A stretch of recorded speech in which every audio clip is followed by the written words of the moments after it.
Well, outcry is growing over Gaza crisis as fierce fighting is reportedly raging, with civilians fleeing the center of crossfire through Egypt's Rafah border crossing.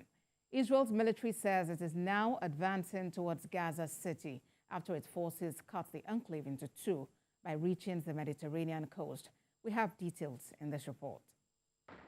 Gaza lost communications in its third total outage of the Israel-Hamas war, while Israeli military said it surrounded Gaza City and divided the besieged coastal strip into two.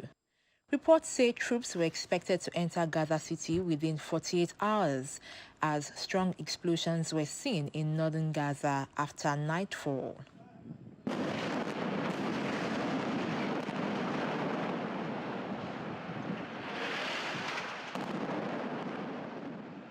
Earlier on Sunday, Israeli warplanes struck two refugee camps, killing at least 53 people and wounding dozens in central Gaza. This was revealed by health officials. Palestinian Ministry of Health says Israeli strikes have hit civilian areas including residential neighborhoods, hospitals, refugee camps and schools, killing more than 9,700 people. Meanwhile, the heads of 12 United Nations agencies and 6 humanitarian organizations have issued a joint plea for an immediate humanitarian ceasefire in Gaza, saying the situation there was unacceptable. The signatories called the October 7 attack by Hamas in Israel, which killed more than 1,400 people and displaced tens of thousands, as horrific. Israel declared war on Hamas militants following the October 7 attacks, expanding a ground operation in Gaza in recent days. The UN and humanitarian organizations say more than 23,000 injured people need immediate treatment and hospitals are overstretched in Gaza.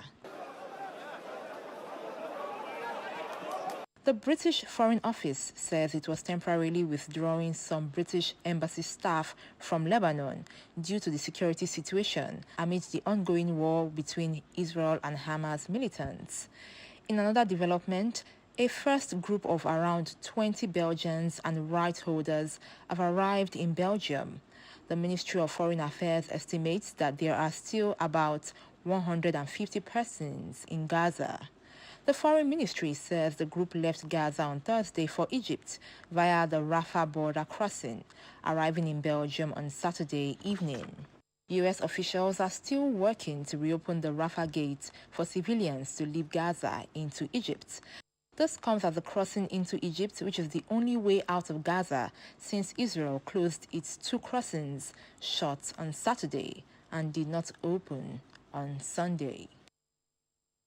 Still on the Israel-Palestine war, U.S. Secretary of State Antony Blinken has taken his diplomatic push on the Israel-Hamas war to the occupied West Bank. This comes as Mr. Blinken is working to assure Palestinian President Mahmoud Abbas that the Biden administration is intensifying efforts to ease the plight of Gaza civilians and insisting that Palestinians must have a main say in whatever comes next for the territory after the conflict. President Joe Biden's top diplomats traveled through the West Bank city of Ramallah in an armored motorcade and under tight security.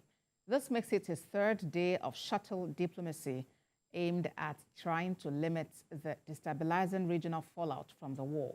The trip was not announced in advance for security reasons and came after Mr. Blinken visited Jordan and neighboring Israel on Friday.